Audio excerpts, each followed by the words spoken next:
Сегодня у нас в меню десерт. Давно мы с вами их не готовили. А готовить мы будем, как ни удивительно, из ингредиентов, которые, кажется, совсем не связаны с десертами. А именно это каштаны, съедобный каштан, благородный каштан, по-другому еще называется. И сегодня нужно будет 10 штук. Мы их должны почистить и помыть. И второй ингредиент – это красная фасоль. Это может быть просто красная фасоль, но желательно, чтобы это была адзуки. И нам нужно где-то 150-200 грамм. Вот из этих ингредиентов, не связанных вроде бы никак с десертом, сегодня приготовим сладкое корейское желе. Сначала нам нужно помыть фасоль. Можно сделать это в стоячей воде, я это делаю для удобства, чтобы вам показать. Лучше, конечно, в проточной. Промытую фасоль мы помещаем в кастрюлю для кипячения. Заливаем 1 литром воды. В принципе, количество воды не важно, в процессе варки ее можно по необходимости добавить. Ставим вариться на среднем огне на 30 минут. Займемся каштанами. Положите каштаны в кастрюлю или, например, сковороду, подходящую по размеру. Заливаем водой так, чтобы она покрывала каштаны. Должны мы довести каштаны до кипения.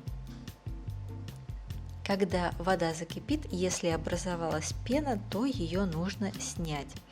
И добавляем порошок корицы или палочки корицы. Порошок корицы от пол чайной ложки. Палочки корицы потом нужно будет достать после кипячения. Если порошок, то без проблем. И варим без крышки 15 минут. Где-то около 15 минут до того момента, когда вся вода выкипит. И тогда добавляем сироп, сахар или мед 2 столовые ложки. Готовим на слабом огне, помешивая, доводим каштаны до карамелизации. Вы увидите, что они покроются такой карамельной сиропной пленкой.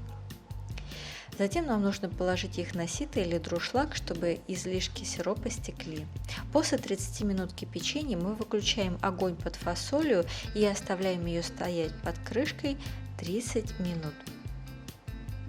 По истечении этих 30 минут настаивания под крышкой мы включаем огонь под фасолью и варим фасоль еще 1 час на среднем огне. Как я и говорила, воду по необходимости можно добавлять. И важно даже не количество воды и не время, а чтобы фасоль вываривалась так, чтобы она свободно раздавливалась. Тогда мы должны размять фасоль любым удобным нам способом, например, как мы делаем пюре. Вот до такой вот массы мы разминаем фасоль и тогда заливаем немного холодной воды. Количество воды в данном случае не важно. И хорошо все размешиваем. Теперь нам потребуется какая-нибудь глубокая емкость и сито, лучше железная, чтобы пропустить всю полученную массу через сито. Нам нужно будет прессовать массу ложкой. Для чего мы это делаем? Для того, чтобы мякоть фасоли у нас прошла через сито, а вся ее шелуха, пленка осталась поверх сита. И вот такую вот мы с вами массу получаем. По необходимости можно доливать воду, чтобы облегчить себе процесс. Полученную массу мы должны еще раз пропустить через сито, но накрытая куском влажной ткани. Ткань любая, чистая, желательно натуральная. Заливаем всю полученную массу на ткань, положенную поверх сита. И теперь наша задача состоит в том, чтобы избавиться от всей имеющейся жидкости. Мы ее, проще говоря, отжимаем, аккуратно нажимая на наш тканевый мешочек. Полученная нами масса, собственно говоря, есть та самая паста из красной фасоли, которую мы стремились получить. И, собственно говоря, все это было проделано для того, чтобы получить два промежуточных продукта. Карамелизованные каштаны, которые продаются в магазине корейских продуктов, консервированные в банку, и пасту из красной фасоли, которая тоже продается в магазинах корейских товаров, уже готовая. Но мы все сделали с вами своими ручками. Теперь приступаем к тому, чтобы сделать само желе. В кастрюлю засыпаем желатин 5-7 грамм или агар-агар, что лучше, у кого что есть. Добавляем воду в объеме 100 мл и сахар 2 столовые ложки. Доводим до кипения на среднем огне, размешивая, растворяя желатин. Затем закладываем фасолевую пасту. Заложив пасту, мы хорошо ее размешиваем на тихом огне до состояния такого кремовидности.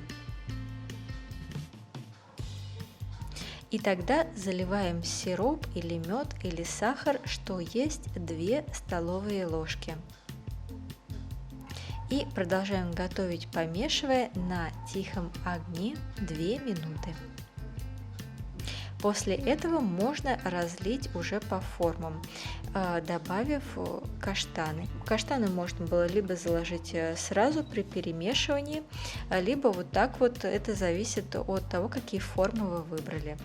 Мы должны это остудить и поставить в холодильник на 2-3 часа. За это время желе застынет, и мы извлекаем его из форм. Давайте разрежем и посмотрим, как это выглядит. Выглядит это на самом деле очень красиво, вкусно пахнет, аппетитно. Поверьте мне, что такое желе вы никогда еще не пробовали.